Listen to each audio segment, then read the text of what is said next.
बिस्मिल्लाहिर्रहमानिर्रहीम। अस्सलाम वालेकुम students and welcome back to my YouTube channel. So students, 9th class biology chapter number 3 का आज का हमारा लेक्चर नंबर 3 है। प्रीवियस लेक्चर नंबर 2 में हमने इम्पोर्टेंस ऑफ बायोडाइवर्सिटी को डिस्कस किया था और साथ ही हमने क्लासिफिकेशन की डेफिनेशन और एम्स ऑफ क्लासिफिकेशन किए थे।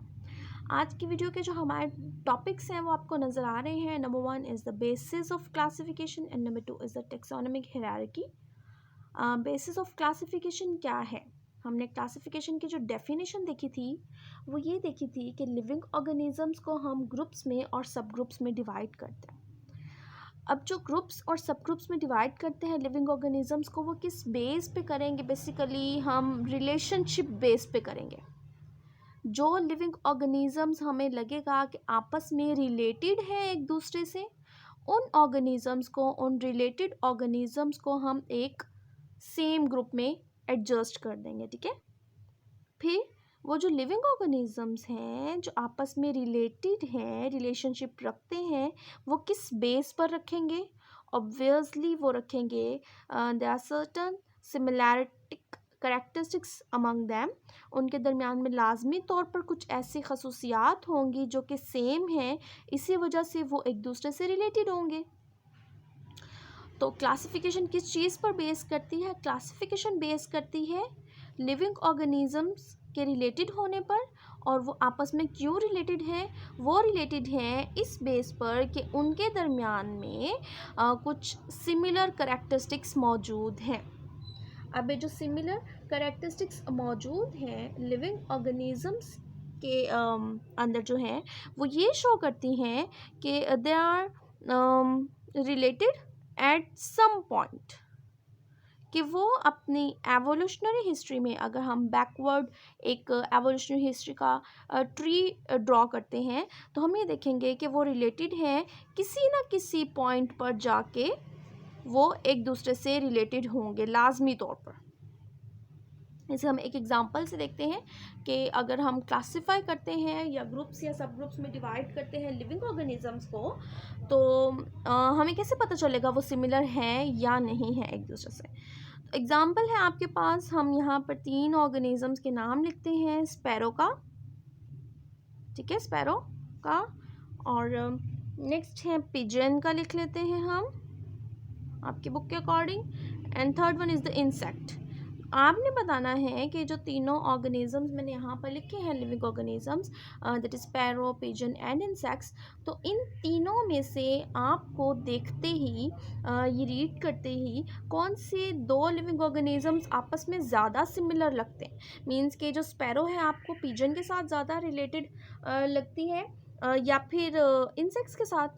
तो ऑब्वियसली आप ये कहेंगे, आपने स्पैरो भी देखी हुई है, पिजन भी देखे हुए हैं और इंसेक्ट्स भी देखे हुए हैं, तो आपको ये पढ़ते देखते फौरी तौर पर आपके माइंड में क्लिक होगा that sparrows are more related towards the pigeons, not toward the insects. तो ऐसा क्यों है? इस वजह से क्योंकि आपने अभी अपने माइंड में इन दोनों स्पैरो और पिजन, इन दोनों ऑर्गेनिजम्स का जो स्केच आपके माइंड में आया वो ये आया कि both of them are birds. ठीक है, दोनों की बीक होती है, बीक मीन चोंच होती है, दोनों के फीदर्स होते हैं, दोनों के विंग्स होते हैं, दोनों फ्लाई करते हैं, दोनों के क्लॉज होते हैं। तो काफ़ी ज़्यादा सिमिलैरिटिक करेक्टर्स, ठीक है, वही बात, सिमिलैरिटिक करेक्टर्स काफ़ी ज़्यादा हमारे माइंड में आए फौरी तौर पर जब हमने स्पैरो और पिजन दोनों को रिलेट किया।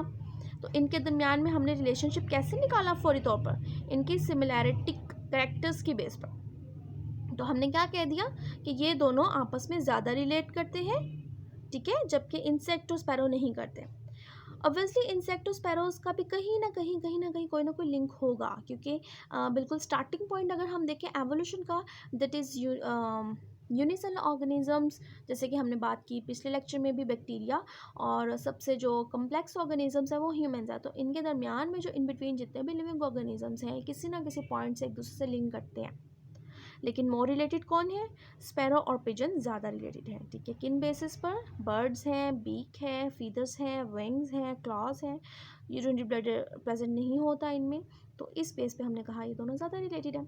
ठीक है। तो ये जो हम बात करते हैं कि हमने सिमिलैरिटीज़ या डिफरेंसेस की बेस पे क्लासिफिकेशन की है, ग्रुप्स या सब ग्रुप्स बनाए हैं, तो वो हम बेसिकली किन पॉइंट्स को अपने माइंड में रखते हुए ये क्लासेस बनाते हैं, क्लासिफिकेशन करते हैं। तो वो जो है वो किस चीज़ पर बेस कर सकते हैं। बायोलॉजिस्ट जब भी क्लासिफिकेशन करेगा तो वो डिफरेंट ऑर्गेनिजम्स के बारे में सबसे पहले तो देखेगा उनकी एक्सटर्नल कैरेक्टर, जो कि अभी हमने देखी, जो हमने स्पैरो और पिजन के बारे में अभी फौरी तौर पे बताया ना, तो हमने इनकी एक्सटर्नल कैरेक्टर ही देखी ना, इंटरनली तो नहीं ना। अभी हमने इन दोनों को डायसेक्ट करके देखा कि इंटरनली इनके ऑर्गन्स या इनके सिस्टम सेम हैं या नहीं है। तो एक्सटर्नल कैरेक्टर्स की बेस पे क्लासिफिकेशन की जाती है। फिर उसके बाद हम कह सकते हैं कि इंटरनल स्ट्रक्चर्स की बेस पे की जाती है क्लासिफिकेशन, और उसके अलावा स्टेजेस ऑफ डेवलपमेंट्स, ठीक है, कि जो लिविंग ऑर्गेनिजम्स हैं उनके रिप्रोडक्शन करने का तरीका क्या है, उनकी डेवलपमेंटल स्टेजेस कैसे हैं। अगर तो डिफरेंट ऑर्गेनिजम्स हैं लेकिन उनकी डेवलपमेंटल स्टेजेस सेम हैं, तो हम कह सकते हैं कि ये कहीं ना कहीं किसी ना किसी पॉइंट पर लिंक करते हैं, और हमें किसी ना किसी स्मॉलर टेक्सा में जाके उन्हें सेम ग्रुप में रखना पड़ेगा, ठीक है, ताकि हम शो कर सकें कि दे हैव सिमिलर कैरेक्टर्स। सो जो प्रीवियसली भी क्लासिफिकेशन की जाती थी वो इन्हीं पॉइंट्स को माइंड में रखते हुए की जाती थी कि सबसे पहले लिविंग ऑर्गेनिजम्स के एक्सटर्नल कैरेक्टर्स को देखें, फिर उनके इंटरनल कैरेक्टर्स को स्टडी करें, and last in stages of the development. जो अब की हमारी मॉडर्न क्लासिफिकेशन जो की जाती है उसमें हमारे पास एक और एडवांटेज आ गया हुआ है। आप जानते हैं कि बायोटेक्नोलॉजी बहुत ज़्यादा एडवांस हो चुकी हुई है, जेनेटिक्स बहुत ज़्यादा एडवांस हो गई हुई है, तो हम जेनेटिक बेसिस पर, ठीक है, जेनेटिक करेक्टर्स को भी देख सकते हैं। जेनेटिक करेक्टर्स फॉर एग्जांपल हम डीएनए को एग्जामिन कर सकते हैं, हम क्रोमोसोम्स वगैरह को स्टडी कर सकते हैं। तो अगर दो ऑर्गेनिजम्स का डीएनए सेम है, ठीक है, उनके जेनेटिक करेक्टर सेम है, तो ऑब्वियसली वो एक्सटर्नली भी सेम होंगे। ये बात आप पढ़ेंगे 10th क्लास में जाके। जो जो जीन्स हमारी बॉडी के अंदर प्रेजेंट होते हैं ना, फिर उन्हीं जीन्स के जो है डिफरेंट एक्सप्रेशंस जो हैं एक्सटर्नली वो फिनोटिपिकली शो होते हैं फिजिकली बॉडी के अंदर। तो इसलिए जो जेनेटिक करेक्टर होंगे वही फिर उसी के फॉर्म में उसी से रिलेटेड एक्सटर्नल करेक्टर्स हमारी बॉडी के अंदर शो होते हैं। तो मॉडर्न जो क्लासिफिकेशन है वो जेनेटिक या डीएनए की बेस पर भी की जाती है। तो बेसिस ऑफ क्लासिफिकेशन ऐसा कोई इंपॉर्टेंट शॉर्ट वगैरह तो नहीं मैंने देखा पास्ट पेपर में इससे रिलेटेड, बट आप इसको इन सारे पॉइंट्स को अपने माइंड में रख लीजिएगा ताकि अगर कोई सवाल आ जाता है आप अटेम्प्ट कर सकें उसे, ठीक है। नेक्स्ट बेटा हमारा जो टॉपिक है वो है टेक्सोनोमिक हायरार्की। टेक्सोनोमिक हायरार्की में सबसे पहले हमारे पास डेफिनेशन है टेक्सा की। टेक्सा क्या होता है? बेसिकली हमने बार बार बात की कि हम लिविंग ऑर्गेनिजम्स को ग्रुप्स में डिवाइड करते हैं। तो जिन ग्रुप्स के अंदर हम लिविंग ऑर्गेनिजम्स को रखेंगे उन ग्रुप्स को हम टेक्सा का नाम दे देते हैं, ठीक है। तो टेक्सा की डेफिनेशन में यहाँ पर लिख देती हूँ, the groups into which organisms are classified are called as taxa। कि वो ग्रुप्स जिनके अंदर हम लिविंग ऑर्गेनिजम्स को रखते हैं, लिविंग ऑर्गेनिजम्स को प्लेस करते हैं, उन ग्रुप्स को हम टेक्सा का नाम देते हैं। टेक्सा का दूसरा नाम भी है टेक्सोनोमिक कैटेगरी, ठीक है। तो टेक्सोनोमिक कैटेगरी के नाम से डेफिनेशन आ जाए कि व्हाट इज़ टेक्सोनोमिक कैटेगरी या फिर व्हाट इज़ टेक्सा, तो आपने ये छोटी सी डेफिनेशन दे देनी है, ठीक है। और फिर ये जो ग्रुप है, अब ऐसा नहीं है कि सिर्फ एक ही ग्रुप पाया जाता है लिविंग ऑर्गेनिजम्स का, डिफरेंट ग्रुप्स पाए जाते हैं, ठीक है। ऑब्वियसली सिमिलर कैरेक्टर्स हैं तो सारे के सारे ऑर्गेनिज्म सेम कैरेक्टर तो नहीं रखते, कुछ की सेम है, कुछ की किसी और तरह से सेम है, कुछ की किसी और तरह से सेम है, तो उन बेसिस पे हम डिफरेंट ग्रुप्स बनाते जाते हैं, ठीक है। जैसे कि आपने 2 दफ़ा पढ़ चुके हैं अभी तक बायोलॉजी में आप कि जितने भी लिविंग ऑर्गेनिजम्स हैं उनके जो बड़े वाले ग्रुप्स बनाए गए हैं वो कितने बनाए गए हैं, 5 ग्रुप्स बनाए गए हैं।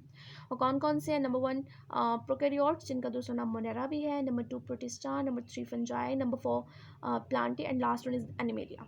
फिर वो जो एनिमेलिया का बड़ा ग्रुप है वो फर्दर सब डिवाइड होगा किसी ग्रुप में, बहुत सारे ग्रुप्स हो सकते हैं, देन वो फर्दर डिवाइड होगा। तो काफ़ी ज़्यादा जो टेक्सा हैं, काफ़ी ज़्यादा जो ग्रुप्स हैं वो एक दूसरे के साथ रिलेटेड होते हैं और वो एक लैडर बना देते हैं। लैडर मीन्स सीढ़ी, जैसे सीढ़ी के जो मीन्स पाए हैं उसके, वो एक स्टेप आता है, फिर दूसरा स्टेप आता है, फिर तीसरा स्टेप आता है, तो काफ़ी ज़्यादा स्टेप्स होते हैं ना। बिल्कुल वैसे ही जितने भी ग्रुप्स हैं जो कि हम क्लासिफिकेशन में स्टडी करते हैं, वो सारे के सारे ग्रुप्स एक दूसरे के साथ लिंक होते हैं एज अ लैडर। तो उस लिंकेज को, उन टेक्सा के लिंकेज को हम एक नाम देते हैं विच इज़ टेक्सोनोमिक हायरार्की। ठीक है, तो अगर सवाल आता है डिफाइन टेक्सोनोमिक हायरार्की, तो आप टेक्सा की डेफिनेशन लिख के फिर मज़ीद लिखेंगे कि taxa form ladder, taxa form ladder which is called as taxonomic hierarchy. Definition complete इसकी क्या बनेगी? The groups into which organisms are classified are called taxa and taxa form ladder which is called as taxonomic hierarchy. तो ये जो taxa है सारे के सारे वो मैं लिख देती हूँ यहाँ पे। सबसे बड़ा जो ग्रुप है जो कि हम बार बार डिस्कस कर रहे हैं कि टोटल 5 ग्रुप्स हैं मेजर, वो कौन कौन से हैं? And number 1 is here the kingdom. तो किंगडम जो है वो सबसे बड़ा और पहला टेक्सा आ जाता है। इसके बाद आता है फाइलम। जो एनिमल्स होंगे ना उनके लिए हम किंगडम के बाद वाले जो सब ग्रुप है ना उसका नाम हम फाइलम यूज़ करते हैं, लेकिन जब भी हम प्लांट या फंजाई में डिस्कस करेंगे ना तो किंगडम के बाद वाला जो सब ग्रुप होगा उसके लिए हम वर्ड डिवीजन यूज़ करेंगे। And next one is the class. Class के बाद आता है बेटा जी ऑर्डर। ऑर्डर के बाद आ जाएगा फैमिली। फैमिली के बाद आ जाएगा जीनस, एंड जीनस के बाद आ जाएगा last one is the species. ठीक है, तो देखिए बेटा जी, नंबर 1 क्या है? किंगडम है। नंबर 2 क्या है? फाइलम है for the animals and for the fungi and plants, और वो राइट है डिवीजन। सो kingdom, phylum, class, order, family, genus, species, ये सीक्वेंस है और ये इसी सीक्वेंस में ही क्लासिफिकेशन लिखी जाती है। क्लासिफिकेशन टेक्सा ये सब आपस में जो है रिलेटेड है। कल इंशाल्लाह मींस के नेक्स्ट लेक्चर में हम क्लासिफिकेशन ऑफ ह्यूमन और पी डिस्कस करेंगे ना, तो आपको समझ आएगा कि ये क्या है बेसिकली। तो सबसे वाला बड़ा ग्रुप जो है वो किंगडम है। उन किंगडम को फर्दर डिफरेंट सब ग्रुप्स में डिवाइड किया गया, वो फाइलम कहलाए। फाइलम्स को मज़ीद सब ग्रुप्स में डिवाइड किया गया, वो क्लासेस कहलाएंगे। क्लासेस को मज़ीद सब ग्रुप्स में डिवाइड किया जाएगा, वो ऑर्डर्स कहलाएंगे। ऑर्डर्स जो हैं again subdivided into the families, families again subdivided into the genus, and last one is the species. Species जो है वो बेसिक यूनिट है, सबसे बेस लास्ट में मौजूद है ना, तो it is the basic unit of classification. इंशाल्लाह नेक्स्ट हम लेक्चर में स्पीशी के को भी डिस्कस करेंगे। तो अब देखिए कि एक जो जीनस है, ये जीनस कैसे बनेगा? सेम स्पीशी जब मिलेगी, रिलेटेड स्पीशीज जो मिलेंगी ना आपस में, जो सेम कैरेक्टर्स रखने वाली स्पीशी हैं वो बना देंगे जीनस। फिर सेम कैरेक्टर रखने वाले जो जीनस हैं, रिलेटेड जीनस जो हैं, जब वो मिलेंगे तो वो बड़ा ग्रुप बना देंगे फैमिली। फिर सेम फैमिलीज वाले, रिलेटेड फैमिलीज वाले जब मिलेंगे बड़ा ग्रुप बना देंगे तो वो बन जाएगा ऑर्डर। ऑर्डर मिलेगा तो क्लास, क्लास मिलेगी तो फाइलम या डिवीजन, और देन किंगडम। तो यहाँ से भी फिर बेटा जी डिफरेंट एमसीक्यूज बन के आ जाते हैं। शायद आपकी एक्सरसाइज में भी एक एमसीक्यू है, आपको एमसीक्यू आ सकता है कि सेम रिलेटेड स्पीशी जो कि ग्रुप में मौजूद होती है, रिलेटेड स्पीशी मिलकर क्या बनाएगी? जीनस। रिलेटेड जीनस मिलकर क्या बनाएगा? फैमिली। रिलेटेड फैमिलीज मिलकर क्या बनाएंगी? ऑर्डर। रिलेटेड ऑर्गन्स मिलकर क्या, सॉरी ऑर्डर। रिलेटेड ऑर्डर्स मिलकर क्या बनाएंगे? क्लासेस। रिलेटेड क्लासेस मिलकर क्या बनाएंगे? फाइलम। और रिलेटेड फाइलम्स मिलकर क्या बना देंगे? एक बड़ा वाला group which is called as kingdom. ठीक है, इसका सीक्वेंस याद रखना बहुत ज़रूरी है। किसी भी लिविंग ऑर्गेनिज्म की जो है अगर क्लासिफिकेशन आती है तो आप इसे सीक्वेंस से बताते हैं कि उस लिविंग ऑर्गेनिज्म का किंगडम क्या है, फाइलम क्या है, क्लास क्या है, ऑर्डर क्या है, फैमिली क्या है, जीनस क्या है, स्पीशी क्या है। सो स्टूडेंट्स आज के लिए इतना ही। इंशाल्लाह नेक्स्ट वीडियो में जो है हम क्लासिफिकेशन ऑफ ह्यूमन और पी को डिस्कस करेंगे, और उसके बाद जो है हम स्पीशी की डेफिनेशन डिस्कस करेंगे, और म्यूल क्या होता है, कैसे बनता है, वो देखेंगे। सो बेसिस ऑफ क्लासिफिकेशन आपने पढ़ लेना है अच्छे से। इसमें टेक्सा की डेफिनेशन, टेक्सोनोमिक हायरार्की की डेफिनेशन, और ये चीज़ बेसिकली जितना भी आज हमने पढ़ा इसमें से पास पेपर में शॉर्ट वगैरह मैंने नहीं देखा है फ़िलहाल, तो बट आप जो है पूरी बुक को ही अच्छे से प्रिपेयर करें, क्योंकि कुछ भी आ सकता है, ठीक है। सो अल्लाह हाफिज़ नेक्स्ट टाइम तक के लिए।